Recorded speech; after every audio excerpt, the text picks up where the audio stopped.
వచ్చినా అన్న జాతరకు? చాలా సార్లు వచ్చినా, అంటే చిన్నప్పటి పెద్ద జ్ఞాపకం ఎక్కువ లేదు కానీ ఎంపీ అయినాక తెలంగాణ ఏర్పాటు కావాలని మొక్కి 2013లో అప్పుడు అనేక సార్లు వచ్చినాక ఒక మాట ఆగుతున్నది. 2014లో తెలంగాణ బిల్ ఫిబ్రవరి 13 రోజు పార్లమెంట్ ఇంట్రడ్యూస్ అయ్యే రోజే సేమ్ డే వనం నుంచి దేవతలు కిందికి మన గదిల కాడికి వచ్చారు అనేది లెక్క కరెక్టేనా కాదు? అంటే మనం 60 ఏళ్ళ నుంచి జనం ఎట్లయితే తెలంగాణ కావాలి తెలంగాణ అంతకుముందు కూడా ఎవరు వచ్చినా బెల్లం ముద్దలు పెట్టుకొని జై సమ్మక్క సారలమ్మ జై తెలంగాణ శివరాత్రి ఉంటే కూడా అనుకుంటూ వచ్చేది. ఆ తర్వాత నేను అక్కడ అప్పుడు ఎమ్మెల్యేగా ఉన్నా 2009 నుంచి 14 వరకు. ఆ రోజు మేము ఆడ మీడియా పాయింట్ ఉంటది, నాక మంచి అంటారు. నాక మంచి అంటే అది సెక్యూరిటీ. ఒకప్పుడు యుద్ధం అప్పుడు సమ్మక్క సారలమ్మ కాకతీయులకు వ్యతిరేకంగా పోరాటం చేసేటప్పుడు వాళ్ళ సైన్యాలు ఎక్కడి నుంచి వస్తున్నాయి అని వీళ్ళు ఒక మంచలాగా హైట్ వేసుకుని, అది ఇప్పుడు మనము పోలీస్ చెక్ పోస్ట్ లాగా ఇప్పుడు లాస్ట్ కు మీడియా పాయింట్ అయిపోయింది. ఆడ ఉండగానే సాయంత్రం ఒక రిపోర్టర్ వచ్చి, మేడం ఈ రోజు పార్లమెంట్ లోకి బిల్ వచ్చింది, తెలంగాణ బిల్ వచ్చింది కానీ గొడవలు అయినాయి. ఎందుకంటే మేము ఆ జాతరలో ఉన్నాం కదా. అదే రోజు స్పీకర్ గడ్డం నిలుస్తున్నాం, మేము బిల్లు పెడుతున్నంటే మొత్తం రాజగోపాల్ ముందు నుంచే బిల్లు పెట్టని అంటుండే. ఎట్లా పెట్టనీరు ఏందనే దాని మీద మేము మొత్తం ఇప్పుడు అందరూ స్పీకర్ కు హోమ్ మినిస్టర్ అడ్డం ఉంటాం కదా, పెప్పర్ స్ప్రే కొట్టింది. అందుకే ఆ రోజే అమ్మవారు వచ్చి మాకు, ఎందుకంటే తల్లి అమ్మవారిని విశ్వాసం బాగా కూడా అమ్మవార్లను మొక్కుడు. మనం జనరల్ గ్రామ దేవతలు వీక సెక్షన్ కాబట్టి బాగా ఎక్కువ విశ్వాసం కదా. సో అదే రోజు నాకు తెలుసు పెప్పర్ స్ప్రే కొట్టడం మనం బచాయించడం అనుకుంటున్నాం. అంతా బచాయించడం బిల్ ఇంట్రడ్యూస్ అయింది ఆ రోజు. అది చరిత్ర.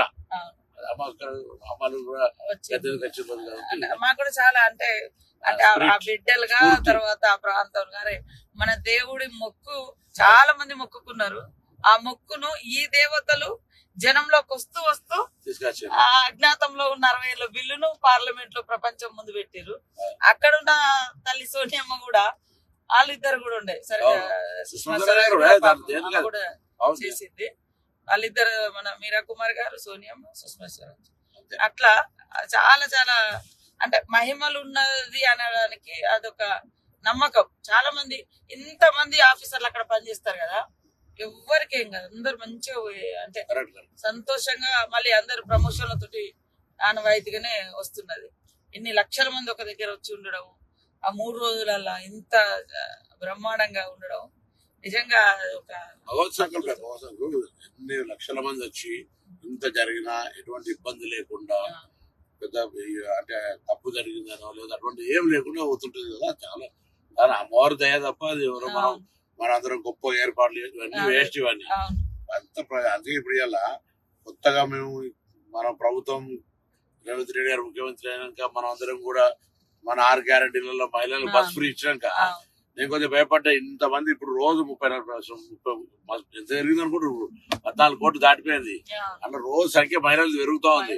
అయితే ఈ సమ్మక్క సారక్క చేస్తే బస్సులు మేనేజ్మెంట్ అవుతా కదా అని భయపడి మీటింగ్ రోజు ఏం చెప్పినా, చూడు దేవాలయం కార్యక్రమాలు నిర్వహించేది ఒకరైతే, వచ్చిపోయేటోళ్ళకి జనాభా సంబంధించి ఒకరైతే, బస్సుల నిర్వాహకులు ఒక స్పెషల్ ఆఫీసర్లు పెట్టి క్రౌడ్ మేనేజ్మెంట్ చేయకపోతే ఇబ్బంది అవుతుంది. ఒక బస్సు ఎక్కడైనా ఇబ్బంది టైర్ వాళ్ళకి, ఇప్పుడు అదంతా నేచర్ గా టైర్ కి ఏమైనా అయింది అనుకో, బస్ అయిపోయింది మొత్తం ఎంత కిలోమీటర్ ట్రాఫిక్ అవుతుంది. మధ్యలో మధ్యలో ట్రైన్లు పెట్టడము ఇటువంటి వ్యవహారం చేయకపోతే నడుతుందని మనం ఎలా జరుగుతుంది. మీరైతే ఫస్ట్ మీ శాఖ నుంచి మహిళలకు బస్ ఫ్రీ కాకుండా ఇప్పుడు జాతరకు కూడా నాకు డౌట్ ఉండే, అసలు మరి ఇస్తారా ఇయ్యరా ఎందుకంటే క్రౌడ్ ఎక్కువ ఉంటది, మేనేజ్ చేయడం కూడా కష్టమే. బస్సులు కూడా మనకు సరేరా అంత గతంలో చూస్తే ఆ బస్సులను పట్టించుకునేది లేదు, రిపేర్లు లేవు, అని ఆగమాగా ఉన్నాయి.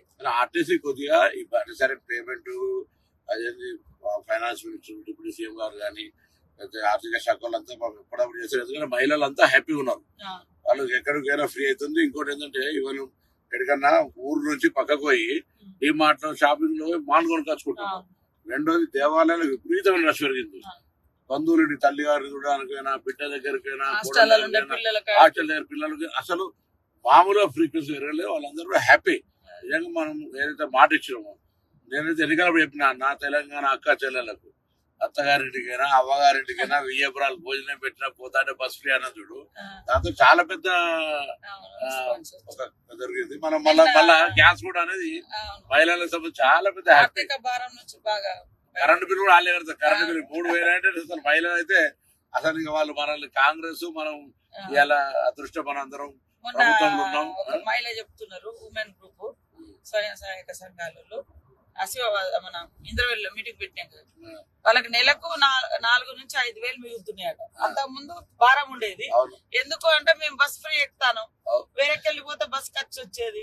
ఆ బస్సు కిరాయి కట్టకుండా మేము ఏడికి పోయినా కూడా పని చేసుకొని వస్తాను. మహిళా సంఘాలలో కూడా కరెక్ట్ కరెక్ట్ 4 నుంచి 5,000 భారం మాకు తగ్గింది మీ గవర్నమెంట్ వచ్చిన. చదువుకున్న పిల్లలక్క నేను నిజామాబాద్ మన పోయి సడన్ గా 6 బస్ స్టాండ్ పోయినా 330 రూపాయలు టికెట్ మంచి పోతుంది. వీక్లీ ఒకసారి అవసరమైతే 2-3 రోజుల కోసం వేస్తున్నారు. అవును. అంటే చాలా కన్వీనియంట్ జరిగింది. దూరం నుంచి 500-600 ఉన్నది బస్ కిరాయి వాస్తవానికి. గతంలో పెంచేసారు ఇప్పుడు. ఎందుకే సమ్మకు కూడా ఏర్పాట్లు బాగా చేయాలని మనం బస్సులకు సంబంధించి దాదాపు 60,000 బస్సులు పెట్టి మేనేజ్మెంట్ కూడా స్టాఫ్ మా ఎండి గారు కూడా చెప్పినాం, మా సెక్రటరీ కూడా అందరూ మొత్తం అసలు అంటే అందరూ వస్తారు. అన్ని రకాల ఏర్పాట్లకు ఎక్కడ ఇబ్బంది లేకుండా చేయాలని గవర్నమెంట్ కూడా అటువంటి ఆలోచనతో మనం కూడా అందరం చేస్తున్నాం. కాబట్టి ఆ సమ్మక్క సారక్క కార్యక్రమంలో కూడా భగవంతుని అందరూ ఇంకోటి ఏంటంటే గొప్ప విషయం ఏంటంటే మనం ఈసారి అందరూ కూడా ఖచ్చితంగా ప్రతి తెలంగాణ బిడ్డ ఇంటికి మనం బంగారం అంటే బెల్లం ఏదో ప్రసాదం పంపాల్సిందే. ఆ కార్యక్రమంలో మనం తప్పకుండా నిర్వహించాల్సిన అవసరం ఉంది. అది ఎంతరన్నా కానీ మనకు అన్ని గ్రామ సేవకుల ద్వారా అవసరమైతే ప్రతి నెట్వర్క్ ఉంది. అలా పంచాయతీరాజ్ డిపార్ట్మెంట్ కావచ్చు, లేకపోతే మనం ట్రాన్స్పోర్టేషన్ కూడా మా ట్రాన్స్పోర్ట్ వ్యవస్థ ఉన్నది మా దగ్గర ఆర్టీసీ. మేము ట్రాన్స్పోర్ట్ గూడ్స్ పెట్టాం కదా. సో మనం అందరం పంపుదాం తప్పకుండా. మనం భగవంతుడు మన గ్రామీణ దేవతలు కాబట్టి ప్రకృతి మించింది అంటే ఊరూరులో ఉండే దేవతల నమ్మకాలను ఆ నమ్మకాలు ప్రజలకు ఇంకా బలంగా ఉన్నాయి. ఒక అంటే వాళ్ళ ఆదివాసీ బిడ్డలు ఆదివాసీ సమాజం అప్పుడు ఇబ్బంది పడ్డది. అప్పుడు వాళ్ళకు అప్పుడున్న రాజులకు వ్యతిరేకంగా పోరాటం జరిగింది. కానీ అవును తల్లి బిడ్డలు సమ్మక్క సారక్క అంటే సినిమా అట్లా తీసారు. సినిమా కానీ లేదా బయట కూడా ప్రొజెక్షన్ తప్ప అసలు సమ్మక్క సారక్కని అక్క చేయాలను. సమ్మక్క సారక్క తల్లి బిడ్డలు జరిగిన పోరాటంలో జరిగిన వ్యవస్థ అసలు ఏం చెప్పు అంటే అప్పుడు 13వ శతాబ్దంలో కాకతీయులు పరిపాలించారు మన ఏరియా. అటు కూడా మన గోదావరి ప్రాంతం అంతా కూడా వాళ్ళ కంట్రోల్లో ఉండే. అంటే కప్పం కట్టం అనేది అంట పన్నులు వేస్తే అప్పుడు 7 సంవత్సరాలు కరువు. ఈ కరువులో మేము కప్పం కట్టలేము, మేము తినడానికే దొరుకుతలేదని మన సామంతరాజు మేడరాజు ఉండే అన్నట్టు మన ట్రైబల్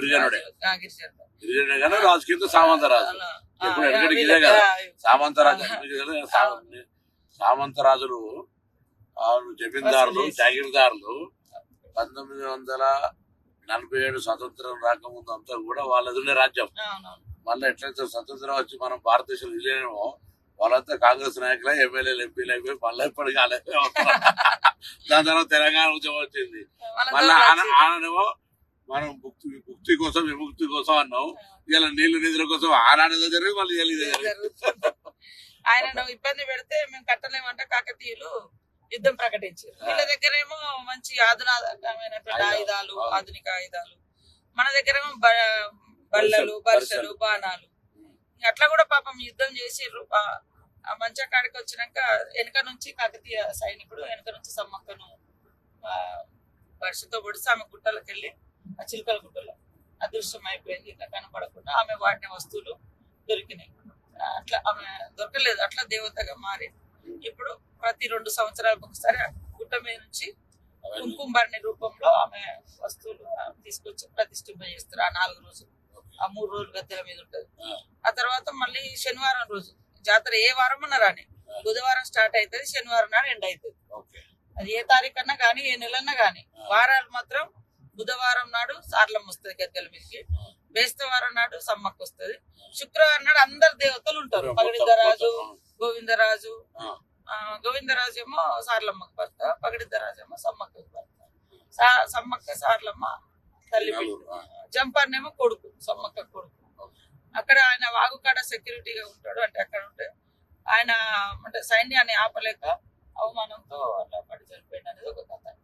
అంటే ఆ వాగుంది కదా జంపన్న వాగు గురించి, అక్కడ దాని పేరు ఒకప్పుడు సంపెంగి వాగు అని ఉండినట. ఆయన చనిపోయింది కాబట్టి ఆయన పేరు జంపన్న వాగు అని వచ్చింది. ఇప్పుడు కూడా మనకు 21వ తారీఖు నుంచి 24 వరకు ఉంటది. 21 నాడు సార్లమ్మ వస్తుంది గద్దె మీదకి, 22 నాడు సమ్మక్క వస్తుంది, 23 అందరు దేవుళ్ళు ఉంటారు, 24 సాయంత్రం మళ్ళీ 4 గంటలకు మళ్ళీ యథావిధిగా చిలకల గుట్టకు సమ్మక్కి వెళ్తుంది, కన్నెపల్లికి సార్లమ్మ వెళ్తుంది, గోవిందరాజు అక్కడ కొండాయి విలేజ్ వెళ్తారు. మళ్ళీ అక్కడ వాళ్ళకు గుడులు ఉంటాయి, అక్కడ గుట్టలలో మళ్ళీ అక్కడ ఏ వంశస్థులు ఆ వంశస్థులు. మళ్ళీ ఇది అయిపోయిన తర్వాత నెక్స్ట్ జాతర కూడా ఊర్లలో మళ్ళీ చేస్తారు, తిరుగువారం జాతర. ఎదురు పిల్లలు ఇచ్చుడేమో ముందు వారం, ముందే వచ్చే వారం బుధవారం, బుధవారం. చాలా మంది మన తెలంగాణలో అందరు కూడా జాతరకు ఉన్నదంటే ఖచ్చితంగా వేములవాడకు వచ్చి ఇక్కడ మొక్కలు తీసుకుని అక్కడికి వస్తారు. మొన్న మేము కూడా మా అమ్మ నాన్న అంత ఫ్యామిలీ అంతా ఫస్ట్ ఆడికి వచ్చారు, ఆడికి పోయి తర్వాత ఇక్కడికి పోవడం మన జాతర.